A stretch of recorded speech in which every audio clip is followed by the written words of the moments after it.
युक्तं नित्यं ध्यायन्ति योगिनः कामदं मोक्षदं चेयोकाराय नमो नमः। अविरल शब्द घनुग्गा प्रक्षालति सकल भूतलमलकलंका मुनिभिरोपासित तीर्था सरस्वती हरतनो दुर्गान् अज्ञानतिमिरान्धयानां ज्ञानाञ्जनशलाकया चक्षुरुन्मीलितमेन तस्मै श्रीगुरुभे नमः। परम गुरुभे नमः। परम्पराचार्य सकलकलशविध्वंसकं श्रेषां परिवर्धकं धर्मसम्बन्धकं भव्यजीवमनः प्रतिबोधकारकामदं शास्त्रं श्री तत्त्वार्थमञ्जूषा जी नामधेयम्। अस्य मूलग्रन्थकर्तारा श्री सर्वज्ञदेवाः दुत्तरग्रन्थकर्तारा श्री गणधरदेवाः प्रतिगणधरदेवाः तेषां वचनोऽनुसारमास श्रीमत् आचार्य प्रवर उमा स्वामी आचार्येण विरचितम्। मंगलम भगवान वीरो मंगलम गौतमो गणि मंगलम कुंदकुंदार्यो जैन धर्मोस्तु मंगलम सर्वमंगल मांगल्यम सर्वकल्याणकारकम प्रधानां सर्वधर्माणां जैनम जयतु शासनम मोक्षमार्गस्य नेतारं भेत्तारं कर्मभूभृतां ज्ञातारं विश्वतत्त्वानां वन्दे तद्गुणलब्धये। पंच परमेष्टि भगवान की जय। संत श्रोमणी आचार्य गुरुवर श्री विद्यासागर जी महामुनिराज की जय। परम पूज्य आचार्य श्री समय सागर जी महाराज की जय। परम बंदनी आरिका माँ विज्ञानमती माता जी की जय।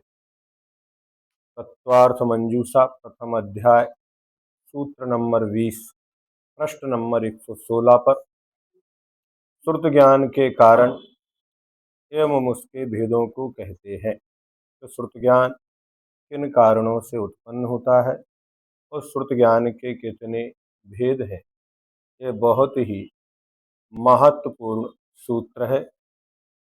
आवाज आ रही है आप लोगों को? आ रही है भैया जी। मतलब अटैच नहीं हुआ।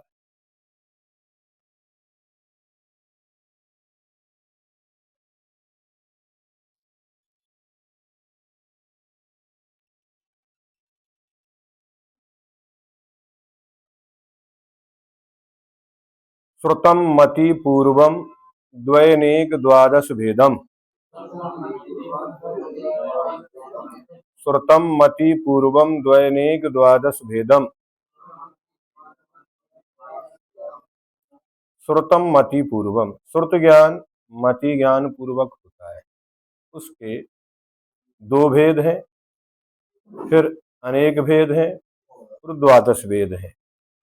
तो दो भेद कौन से हैं? अंगवाह्य और अंग प्रविष्ट। अंगवाह्य के अनेक भेद हैं और अंग प्रविष्ट के 12 भेद होते हैं। इस सूत्र की रचना किस प्रयोजन से की गई है? तो परोक्ष श्रुत ज्ञान का निमित्त कारण क्या है और उस श्रुत ज्ञान के भेद कौन कौन से और कितने हैं? हाँ, उस परोक्ष श्रुत ज्ञान के भेदों के भी प्रभेद कौन कौन से हैं? इस प्रकार की जिज्ञासाओं का निर्णय करने के लिए इस सूत्र की रचना की गई है। सूत्र छोटा है लेकिन विस्तार बहुत है। श्रुत ज्ञान कितने प्रकार का होता है? श्रुत ज्ञान दो प्रकार का, एक शब्दलिंगज, एक अर्थलिंगज। अक्षरात्मक श्रुत ज्ञान, अनक्षरात्मक श्रुत ज्ञान, द्रव्य श्रुत, भाव श्रुत, प्रमाण रूप और नय रूप, ये दो दो भेद बनाए, इतने भंग बने दो दो के। श्रुत ज्ञान तीन प्रकार का भी है, लब्धि रूप श्रुत ज्ञान, भावना रूप श्रुत ज्ञान और उपयोग रूप श्रुत ज्ञान। ये अपन पहले भी एक बार पढ़ चुके हैं। पूर्यति अर्थात जो संपादन करता है, पैदा करता है, उसे पूर्व कहते हैं। इस तरह कारण का नाम पूर्व होता है। श्रुत ज्ञान चार प्रकार का भी है, प्रथमानुयोग, चरणानुयोग, करणानुयोग और द्रव्यानुयोग। प्रथमानुयोग, करणानुयोग, चरणानुयोग और द्रव्यानुयोग रत्नकरंडक श्रावकाचार में कर्णान योग को पहले रखा है, चरणान योग को बाद में। बृहद्रव्य संग्रह में चरणान योग को पहले रखा है, कर्णान योग को बाद में, और प्रथमान योग द्रव्यान योग आदि अंत में रखे। शब्द लिंगज एवं अर्थ लिंगज श्रुत ज्ञान किसे कहते हैं?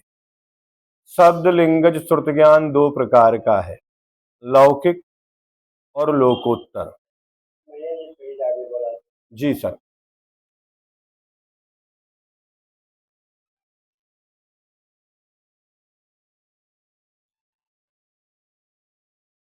हाँ। लौकिक शब्द लिंगज श्रुत ज्ञान सामान्य रूप पुरुष के मुख से निकलते हुए वचन समुदाय से जो ज्ञान उत्पन्न होता है वह लौकिक शब्द लिंगज श्रुत ज्ञान है। क्या? सामान्य पुरुष के मुख से निकले हुए वचन समुदाय से यानी समूह से जो ज्ञान उत्पन्न होता है वह लौकिक शब्द लिंगज श्रुत ज्ञान है। लोकोत्तर शब्द लिंगज श्रुत ज्ञान असत्य बोलने के कारणों से रहित पुरुष के मुख से निकले हुए वचन समुदाय से जो श्रुत ज्ञान उत्पन्न होता है वह लोकोत्तर शब्द लिंगज श्रुत ज्ञान है। अर्थलिंगज श्रुत ज्ञान धूमादिक पदार्थ रूप लिंग से जो श्रुत ज्ञान उत्पन्न होता है वह अर्थलिंगज श्रुत ज्ञान है। इसका दूसरा नाम अनुमान भी है। अब अक्षरात्मक एवं अनक्षरात्मक श्रुत ज्ञान किसे कहते हैं?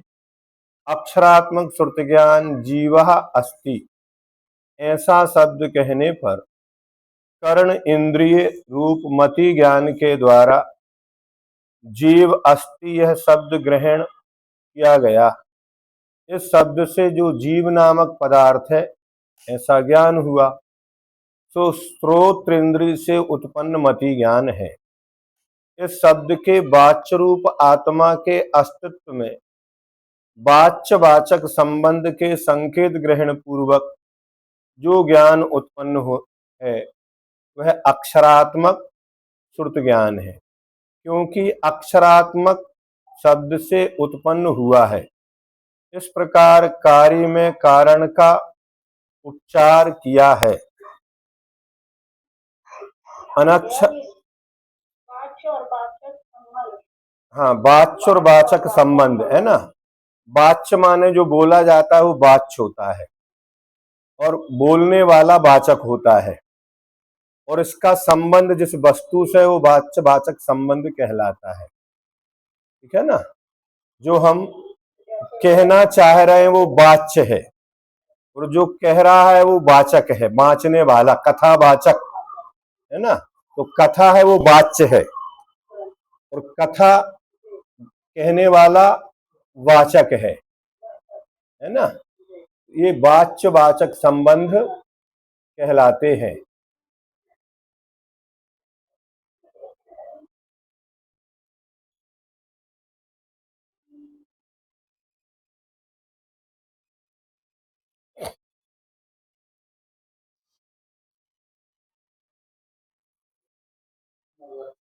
अक्षरात्मक श्रुत ज्ञान इस शब्द से वाच्य रूप आत्मा के, वाच्य रूप क्या है?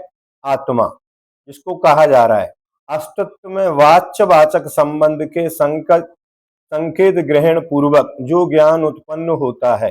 अब यहाँ पर वाचक क्या है? तो जीवा अस्ति ऐसा जो कहा गया वो वाचक है, वह अक्षरात्मक श्रुत ज्ञान है, क्योंकि अक्षरात्मक शब्द से उत्पन्न हुआ। इस प्रकार कार्य में कारण का उपचार किया।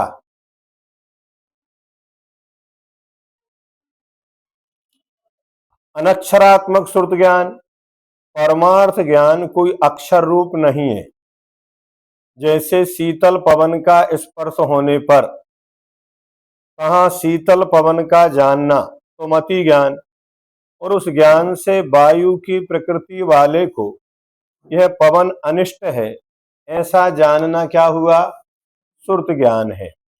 जरूरी नहीं अक्षर के द्वारा ही हो, हमारे कान के अलावा जितनी भी अन्य इंद्रियां हैं उनके द्वारा जो ज्ञान होता है मति ज्ञान, वो अनक्षरात्मक ही है, स्पर्श के द्वारा, रसना के द्वारा, ग्रहण के द्वारा, चक्षु के द्वारा, इसमें अक्षर कारण नहीं है। लेकिन जो कान के द्वारा, कर्ण के द्वारा सुनते हैं, वो अक्षरात्मक है। तो अनक्षरात्मक लिंग जन्य श्रुत ज्ञान है, क्योंकि यह अक्षर के निमित्त से उत्पन्न नहीं हुआ है। द्रव्य एवं भाव श्रुत किसे कहते हैं? द्रव्य श्रुत उद्गल द्रव्य स्वरूप वर्ण पद वाच्य वाच्या वाक्यात्मक द्रव्य श्रुत है। क्या? उद्गल द्रव्य स्वरूप जो वर्ण है, पद है, ये सब क्या है? ये वाक्यात्मक द्रव्य श्रुत है। आचारांग आदि 12 अंग, उत्पाद पूर्वादि 14 पूर्व और चकार से सामायिक आदि 14 प्रकीर्णक का स्वरूप, ये सब क्या है? द्रव्य श्रुत है। अपन जिस तत्वार्थ मंजूषा को पढ़ रहे हैं, ये पुस्तक भी क्या है? द्रव्य श्रुत है। और इससे जो भाव भासना होगी वो क्या है? भाव श्रुत। जिसका इसमें वर्णन किया जा रहा है वो भाव श्रुत। द्रव्य श्रुत के सुनने से उत्पन्न हुआ जो ज्ञान है सो भाव श्रुत है। अक्षर पदादि को सुनने से श्रुत ज्ञान ही अनक्षरात्मक पर्याय और पर्याय समास ज्ञानों को मिलाने पर 20 प्रकार का श्रुत ज्ञान होता है। ऐसे कितने भेद बन जाते हैं भाव श्रुत के? तो 20 है ना। पर्याय, पर्याय समास, अक्षर, अक्षर समास, पद, पद समास, ऐसे क्रमशः करते करते कितने होते हैं? 20 भेद होते हैं। लोकोत्तर शब्द लिंगज श्रुत ज्ञान कितने प्रकार का? एक लोकोत्तर कहा था और एक लौकिक, है ना। तो लौकिक किसे कहा था? तो सामान्य पुरुष के मुख से जो वचन निकले वह लौकिक है। तो लोकोत्तर कौन होता है? जो सत्य बोलने वाले के वचन होते हैं वे लोकोत्तर होते हैं। लोकोत्तर शब्द लिंगज श्रुत ज्ञान 2 प्रकार का है। श्रुत अर्थ के ज्ञाता गणधर देव के शिष्य प्रशस्यों के द्वारा काल दोष से अल्पायु और अल्प बुद्धि वाले प्राणियों के अनुग्रह के लिए अंगों के आधार से रचे गए संक्षिप्त ग्रंथ अंगवाही हैं। क्या? एक अंगवाह और एक अंग प्रविष्ट। तो अंगवाह क्या है? तो श्रुत अर्थ के ज्ञाता गणधर देव के शिष्य हैं, उन शिष्यों के भी प्रशिष्य हैं, और काल दोष से अल्पायु और अल्प बुद्धि वाले प्राणियों के अनुग्रह के लिए क्यों रखे गए? क्योंकि जितने भी लिखने, चाहे आचार्य कुंद स्वामी हो, चाहे समंत भद्र हो, चाहे गौतम स्वामी, इन सब ने इस भावना को एक मोक्ष मार्ग प्रकाशक में टोडरमल जी ने लिखा है कि आपने वचन काय क्यों बनाई। उन्होंने कहा आगे हमें अपने निमित्त से, अपने पुण्य के उदय, कर्मोदय, क्षयोपशम से ये सारी सामग्री प्राप्त हुई और हमें इतना इतना उन्होंने लिखा कि हमने कौन कौन से ग्रंथ पढ़े, कौन कौन सा ज्ञान है। लेकिन कालांतर में जो मनुष्य होंगे वो अल्प क्षयोपशम वाले होंगे। अब इन विषयों में उनका प्रवेश नहीं होने से उनके लिए हम इन ग्रंथों की रचना कर रहे हैं। अंग प्रविष्ट भगवान अरहंत सर्वज्ञ देव रूपी हिमाचल से निकली हुई वचन रूपी गंगा के अर्थ रूपी निर्मल जल से प्रक्षालित अंतःकरण जिनका ऐसी बुद्धि आदि रिद्धियों के धनी गणधरों के द्वारा ग्रंथ रूप से रचित आचार आदि 12 अंगों को अंग प्रविष्ट कहते हैं। जैसे आचारांग, सूत्र कृतांग आदि, ये किन्ने बनाए? तो भगवान अरहंत देव ने। तो वीर हिमाचल ते निकली गुरु गौतम के मुख कंड कुंड ढरी है, आप पढ़ते हैं अपन। तो ये 11 अंग और 14 पूर्व रूप होता है। अंगवाय श्रुत ज्ञान कितने प्रकार का है? अंगवाय श्रुत ज्ञान कालिक, उत्कालिक आदि के भेद से अनेक प्रकार का है। कालिक स्वाध्याय काल में जिनका पठन पाठन का नियम है वे कालिक कहलाते हैं। क्या ऐसे ग्रंथ हैं कि जिनको स्वाध्याय के काल में ही पढ़ा जा सकता है? जो श्रुतकाल आदि शुद्धि पूर्वक पढ़ा जाता है वह कालिक है। 8 प्रकार की शुद्धि होती है, उन 8 प्रकार की शुद्धियों का ध्यान रखना पड़ता है। किंतु उत्कालिक, जी आप, हम चूंकि पुस्तक से पढ़ते हैं ना तो आप संकेत कर दिया करो, कोई बात नहीं, आप बोल तो सकते ना।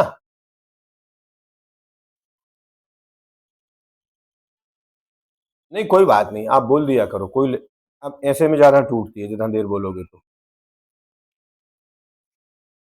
उत्कालिक, जिनके पठन पाठन का कोई नियत समय ना हो वे उत्कालिक है। जिस श्रुत को पढ़ने में काल आदि की शुद्धि का नियम नहीं है वे उत्कालक हैं।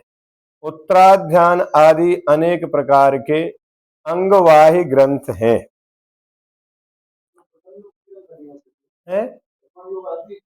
हाँ, ये सब बता रहा है इसमें।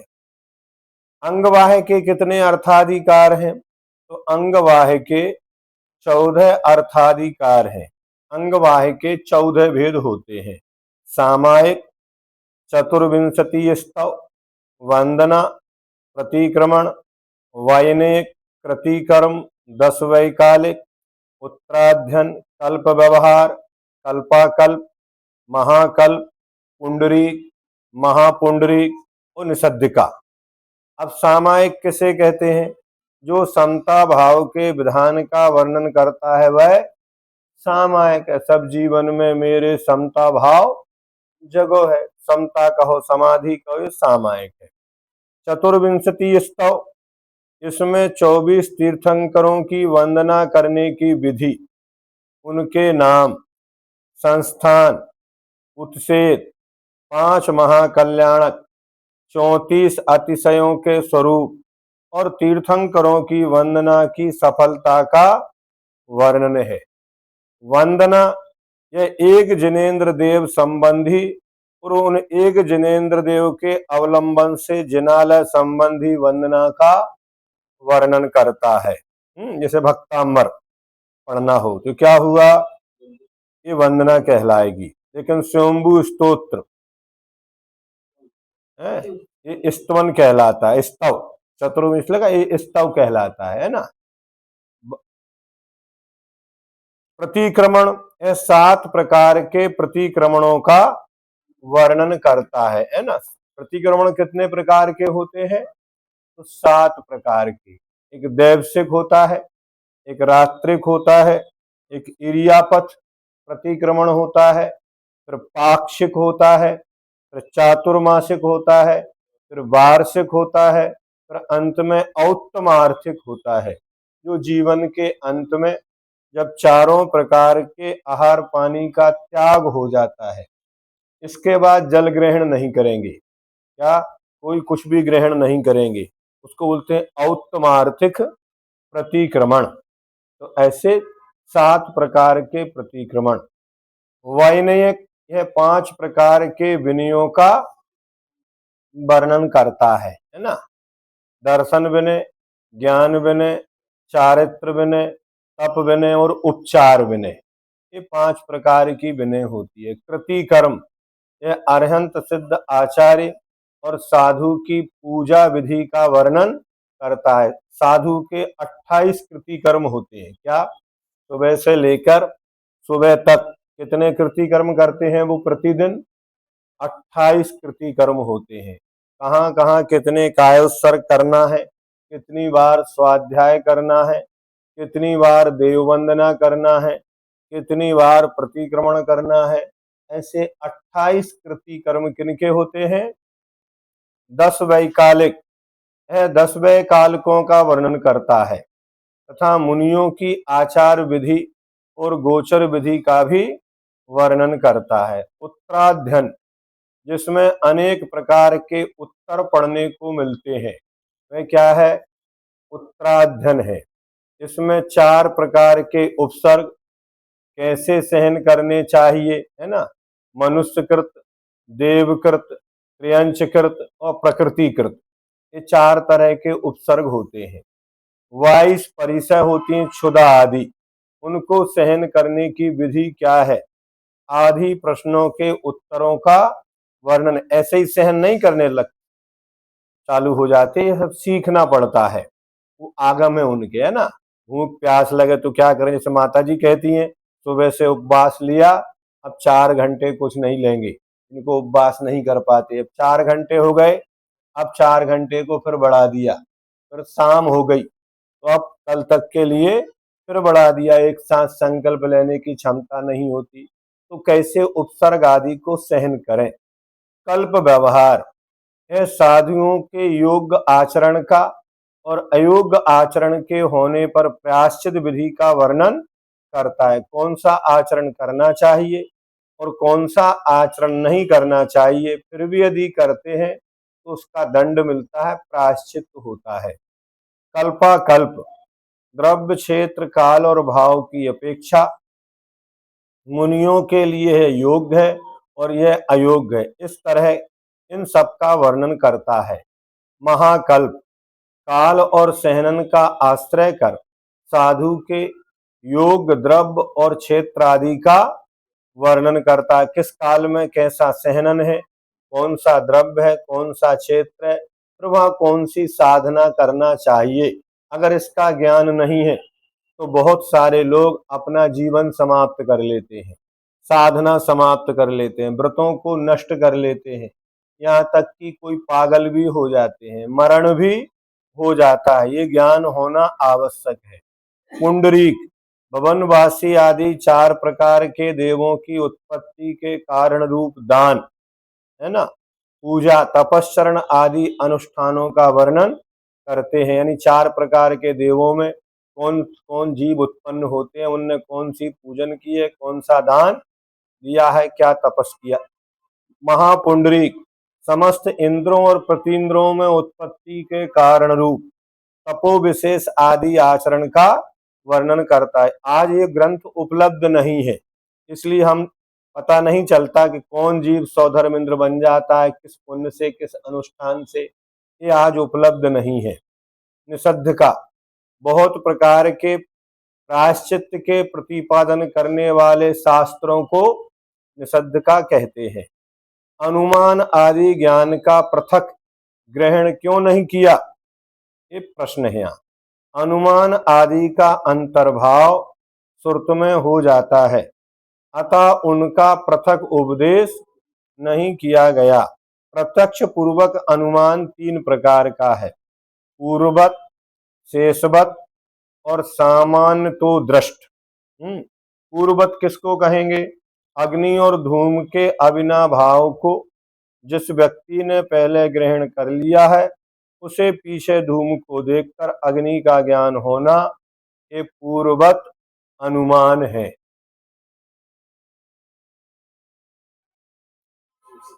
शेषवत जिसने पूर्व में सींग और सींग वाले के संबंध को देखा है, पश्चात सींग के रूप को देखकर सींग वाले का अनुमान होना, ये शेषवत अनुमान है। सामान्य तो दृष्ट देवदत्त की देशांतर की प्राप्ति गमन पूर्वक देखकर सूर्य में देशांतर प्राप्ति रूप हेतु से गति का अनुमान करना, ये कौन सा हुआ?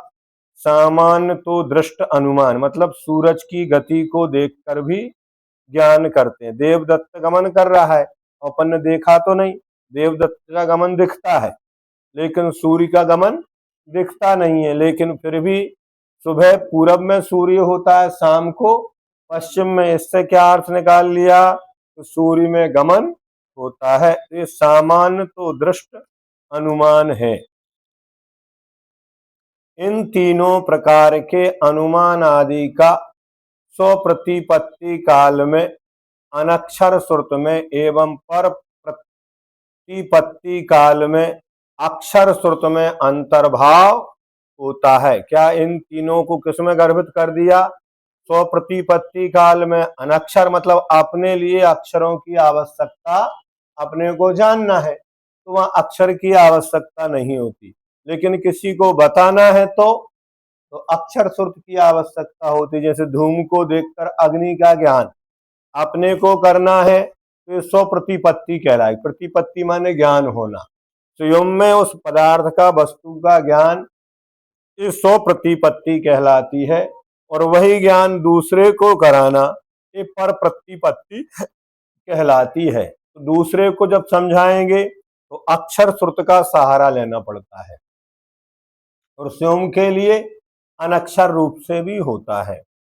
उपमान प्रमाण का भी स्वपर प्रतिपत्ति विषय में अक्षर और अनक्षर श्रुत में अंतर्भाव हो जाता है। शब्द प्रमाण तो श्रुत ही है, एति ही प्रमाण का भी श्रुत प्रमाण में अंतर्भाव है। ये सब अलग अलग जो न्याय के विषय में शब्द आते हैं, तो इन सबको कहाँ गर्भित करें? इन सबको श्रुत में ही अंतर्भाव किया है, अलग से कथन नहीं किया। अर्थापत्ति प्रमाण, संभव प्रमाण, अभाव प्रमाण, इन सब अनुक्त अनुमान समान अर्थापत्ति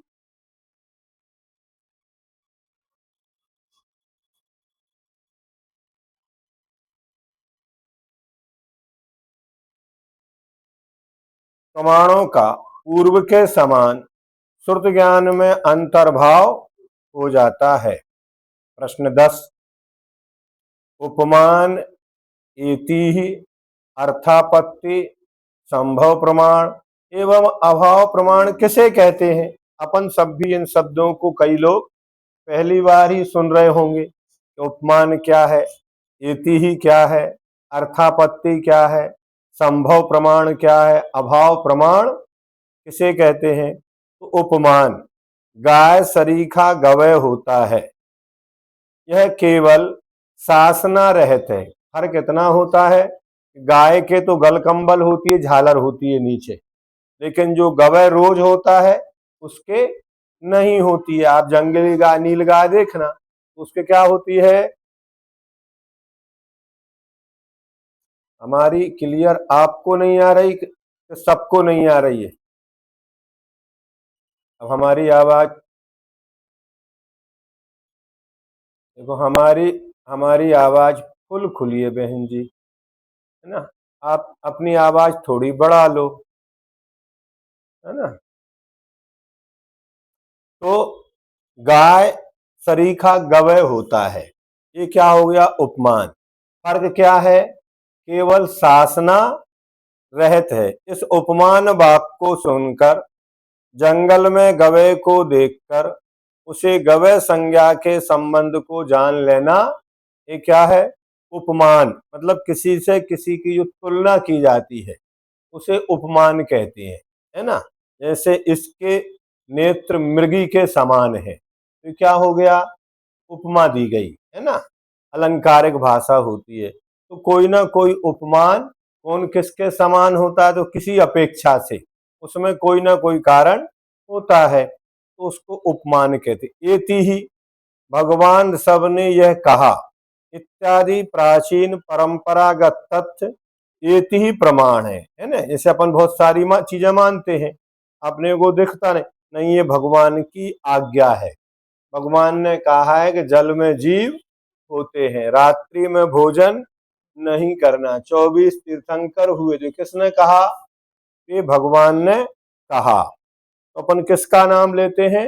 ये भगवान के वचन हैं। जिनवाणी, जिनवाणी का अर्थ क्या होता है? ये किसकी वाणी है? ये भगवान की। अर्थापत्ति प्रकृति पुष्ट, यह मानव दिन में नहीं खाकर भी जीता है। इस वाक्य को सुनकर, अर्थात यह रात्रि में खाता है।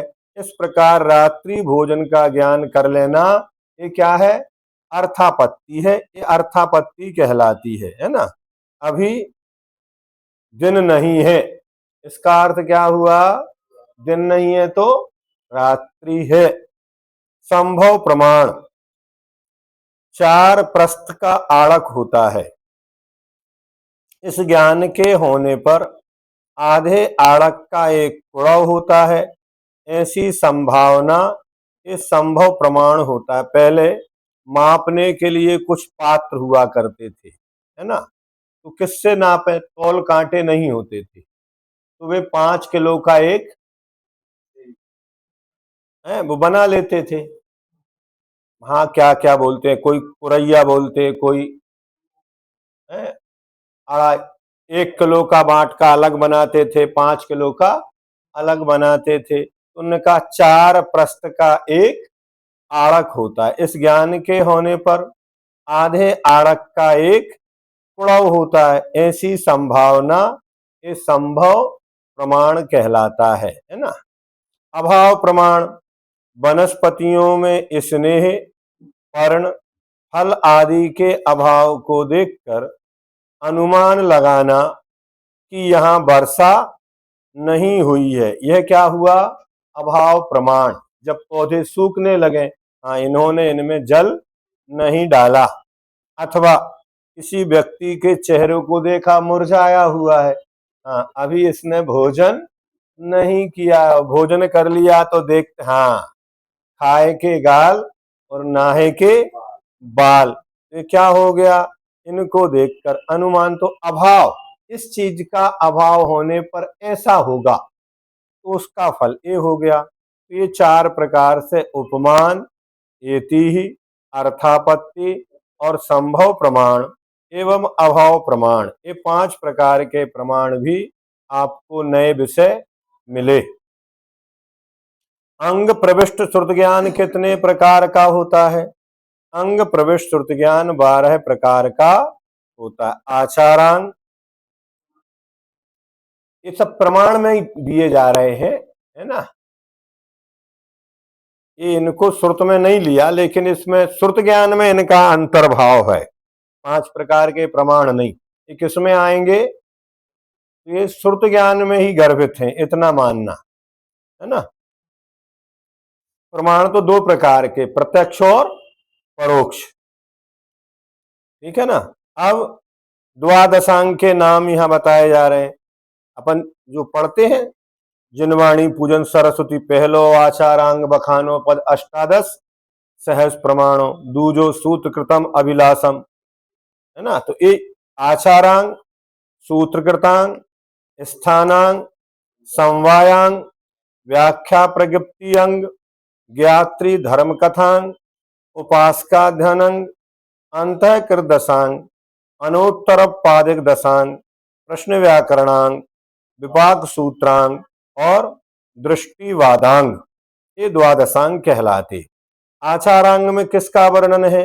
इसमें 8 प्रकार की शुद्धि, 5 समिति, 3 गुप्ती रूप चर्या का विधान किया जाता है। सूत्रकृतांग, जिसमें ज्ञान विनय, प्रज्ञापना, कल्प अकल्प, छेदोपस्थापना आदि व्यवहार धर्म की क्रियाओं का निरूपण व सूत्रकृतांग है। स्थानांग, जिसमें अर्थों के एक एक दो दो आदि अनेक आश्रय रूप से पदार्थों का कथन किया जाता है, वह स्थानांग है। समवायांग, जिसमें सर्व पदार्थों की समानता रूप से समवाय का विचार किया गया है, वह समवायांग है। व्याख्या प्रज्ञप्ति, इस अंग में जीव है कि नहीं इत्यादि 60,000 प्रश्नों का उत्तर या निरूपण है। कितने? 60,000, ये व्याख्या प्रज्ञप्ति कहलाती है। ज्ञात्री धर्म कथांग, इस अंग में अनेक आख्यानों और उपाख्यानों का वर्णन है, कथा उपकथा कहलाती है वे।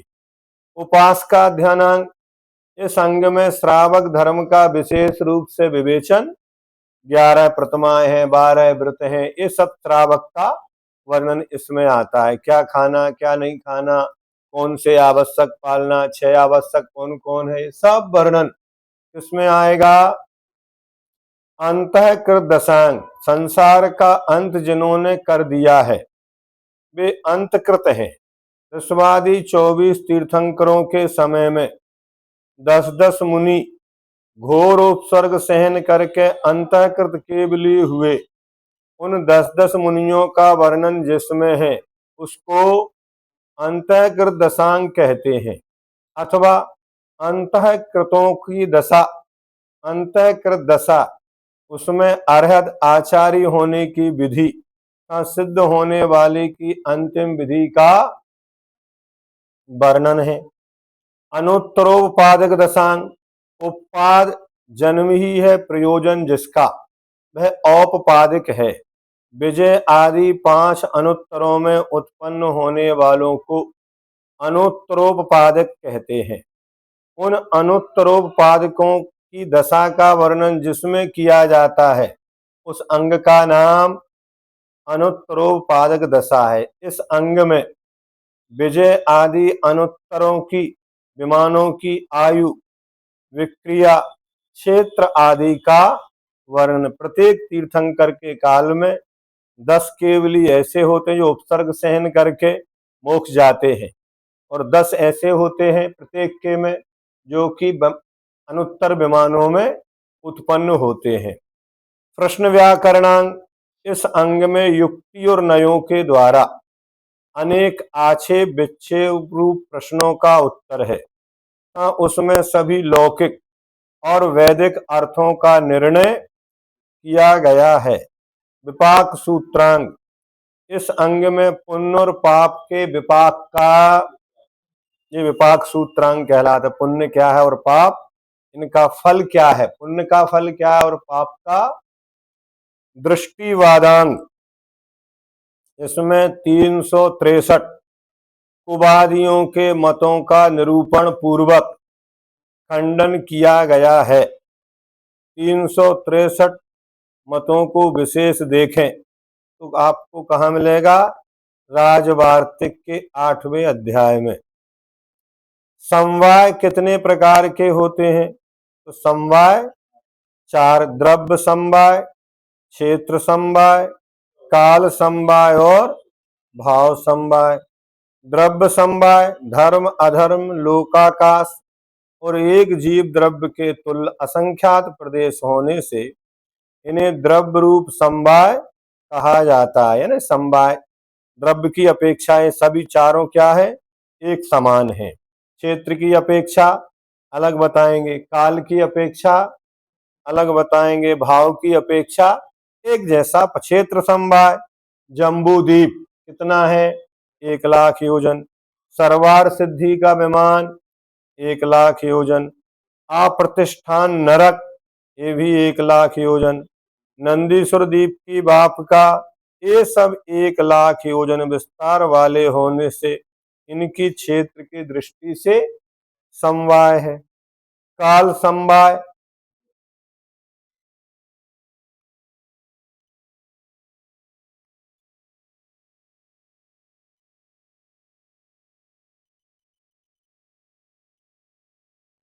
काल समवाय उत्सर्पणी और अवसर्पणी ये दोनों 10 कोड़ा कोड़ी सागर प्रमाण होने से इनका काल की दृष्टि से समवाय है।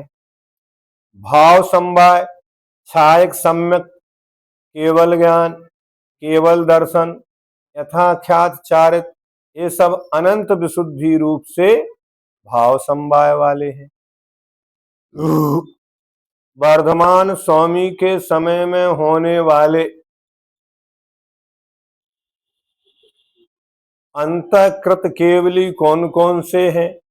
तो वर्धमान स्वामी के समय में होने वाले नमी, मतंग, सौमिल, रामपुत्र, सुदर्शन, यमलीक, वलीक, किसकंबल, पाल और अम्बष्टपुत्र ये 10 अंतःकृत केवली हुए हैं। क्या ये सब? मतलब केवल ज्ञान हुआ और मोक्ष हो गए, उनको बोलते अंतःकृत केवली। एक अंतर मुहूर्त में ही इनको सबके ऊपर उपसर्ग होता है, और उपसर्ग होने से जब उनकी आयु अंतर मुहूर्त बचती होती समय उन्हें केवल ज्ञान होता है, और केवल ज्ञान के साथ ही वो मोक्ष चले जाते हैं। हाँ, तो वे अंतःकृत केवली 10 हुए। महावीर स्वामी के काल में कितने अनुत्तरोपादक हुए? तो महावीर स्वामी के समय में ऋषिदास, वान, सुनक्षत्र, कार्तिक, नंद, नंदन, शालिभद्र, अभय, वारिसेन और चिलात पुत्र, ये 10 मुनि घोर उपसर्ग सहन करके विजय, वैजयंत, जयंत, अपराजित एवं सर्वार सिद्धि में उत्पन्न हुए। प्रत्येक तीर्थंकर के काल में होते हैं, हर तीर्थंकर के काल में उपसर्ग भी होते हैं। अनुत्तरोपपादक दशांग एवं अंतःकृत दशांग में बताए गए 10 प्रकार के उपसर्ग कौन कौन से हैं? तो स्त्री, पुरुष और नपुंसक के भेद से 3 प्रकार के त्र्यंच और 3 प्रकार के मनुष्य कृत तथा स्त्री और पुरुष के भेद से 2 प्रकार के देवकृत। इस प्रकार कुल कितने हो गए? 8 चेतनकृत। कुष्ठादि शारीरिक और अचेतनकृत शिला आदि का पतन, इस प्रकार कुल मिलाकर 10 प्रकार के उपसर्ग। एक रोगकृत उपसर्ग है ना, कुष्ठादि माने रोग होना, काष्ठ नहीं। और अचेतनकृत, कोई पहाड़ गिर गई, शिला गिर गया, बैठे हैं, ये प्रकृतिकृत होते हैं। अब बैठे बैठे कोई दीवार ही गिर गई, वो अचेतनकृत है। जिनको सहन कर 10 मुनि अनुत्तर पादक एवं अंतःकर दशांग में उत्पन्न होते हैं। 12वें दृष्टिवाद अंग के कितने भेद हैं? 12वें दृष्टिवाद अंग के परिक्रम, सूत्र, प्रथमानुयोग, पूर्वगत और चूलका। परिक्रम, जिसमें चंद्र प्रज्ञप्ति आदि 5 प्रज्ञप्तियों का विवरण है, वह परिक्रम है। सूत्र अर्थाधिकार जीव अबंधक ही है, अवलेपक ही है, अकर्ता ही है, अभोक्ता ही है आदि रूप से 363 मतों का पूर्व पक्ष रूप से वर्णन करता है। मतलब ही लगा दी तो एकांत हो गया, और उसमें भी लग जाए तो अनेकांत। तो 363 जो मत हैं वे एकांतवादियों के हैं। प्रथमानुयोग जो पुराण पुरुषों का वर्णन करता है वह प्रथमानुयोग है। पूर्वगत जो पूर्वों को प्राप्त हो अथवा जिसने पूर्वों के स्वरूपों को प्राप्त कर लिया है उसे पूर्वगत कहते हैं। यह पूर्वगत गौण नाम है ना। चूल का विशेष व्याख्यान कहे हुए और ना कहे हुए की व्याख्यान, कहे हुए और ना कहे हुए से मिश्रित व्याख्यान। इस प्रकार 3 प्रकार का व्याख्यान, कहे हुए, ना कहे हुए और मिश्रित, चूलका शब्द से कहा जाता है। किस पदार्थ के विशेष व्याख्यान को कहे हुए विषय में जो अनुक्त विषय है उसके व्याख्यान को अथवा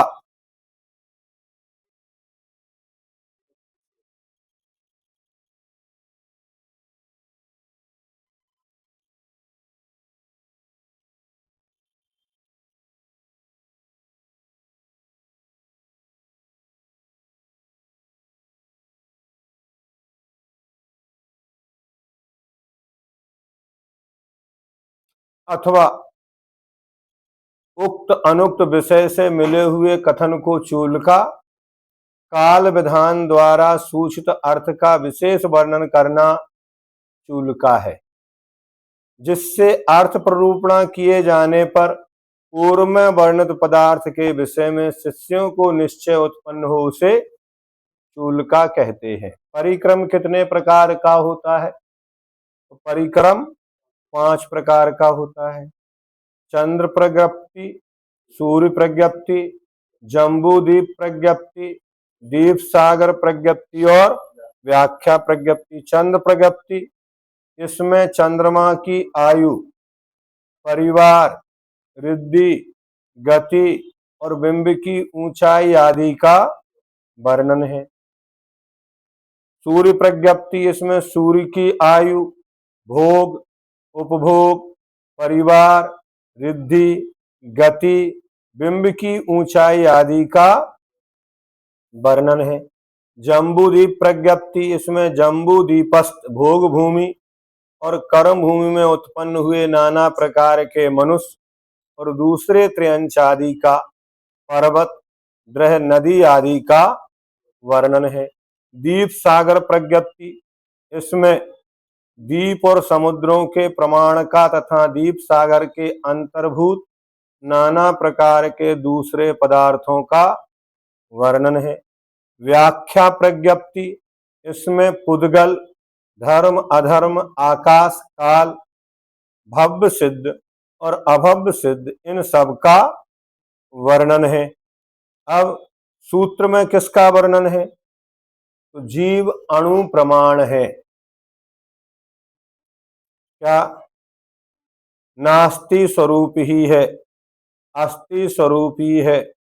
पृथ्वी आदि 5 भूतों के समुदाय रूप से जीव उत्पन्न होता है, चेतना रहित है, ज्ञान के बिना भी सचेतन है, नित्य ही है, अनित्य ही है, इत्यादि रूप से क्रियावादी आदि 363 मतों का पूर्व पक्ष रूप से वर्णन है। त्रैरासिकवाद, नियतवाद, विज्ञानवाद, शब्दवाद, प्रधानवाद, द्रव्यवाद और पुरुषवाद का भी वर्णन है। सूत्र के अनेक भेदों में से प्रथम भेद में अबंधक भावों का वर्णन है, दूसरे में श्रुति, स्मृति और पुराणों के अर्थ का निरूपण है, तीसरे भेद में नियति का कथन है और चौथे भेद में नाना प्रकार के परसमयों के अन्य दर्शनों का क्या है? निरूपण है। पुराण किसे कहते हैं? तो पुरातन पुरुषों से उपदिष्ट मुक्ति मार्ग की ओर ले जाने वाले 63 सलाका पुरुषों के चारित्र के वर्णन से युक्त रचनाएं, ये ऋषि प्रणीत होने से आर्ष, सत्यार्थ का निरूपक होने से सूक्त, इनको मतलब आर्ष क्यों कहते हैं? तो ऋषियों के द्वारा इन्हें कहा आर्ष ग्रंथ, है ना। सत्यार्थ का निरूपक होने से सूक्त कहते हैं, धर्म की प्ररूपक होने से धर्मशास्त्र, इति हा आस, यह ऐसा हुआ, यह बताने के कारण इतिहास कहलाती है। क्या? इतिहास का इतिहास, यहाँ ऐसा हुआ। इनमें क्षेत्र, काल, तीर्थ, सतपुरुष और उनकी चेष्टाओं का वर्णन रहता है। क्षेत्र रूप से ऊर्ध्व, मध्य और पाताल लोक का, काल रूप से भूत, वस्तु और वर्तमान का, तीर्थ रूप से सम्यक दर्शन, ज्ञान और चारित्र का। हाँ, तीर्थ से भी सतपुरुष, सलाका पुरुष और उनके आचरण का वर्णन होता है। पुराण कितने प्रकार के होते हैं? तो जिनेन्द्र भगवान ने जगत में 12 प्रकार के पुराणों का कितने?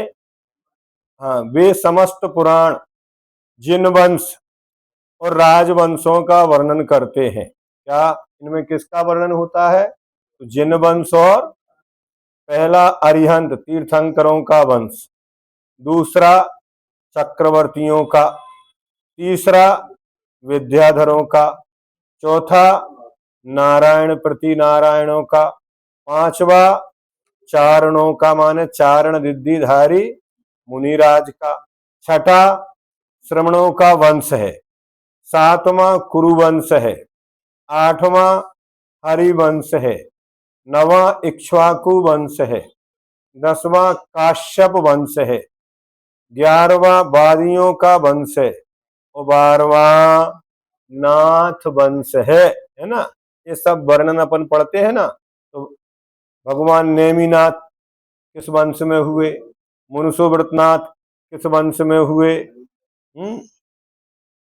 तो हरिवंश पुराण पढ़ते हैं अपन, है ना। उसी प्रकार भगवान ऋषभदेव इक्ष्वाकु वंश में उत्पन्न हुए, है ना। भगवान महावीर नाथ वंश में हुए और भगवान पारसनाथ काश्यप वंश में हुए। तो ऐसे आज अपन इतना ही इसको रखें। अभी पूर्वगत का विस्तार वर्णन आएगा, इसको अपन कल पढ़ेंगे। अभी अपन ने 20 प्रश्नों को यहाँ पर अध्ययन किया। जावानी के ज्ञान के सूझे लोकालो।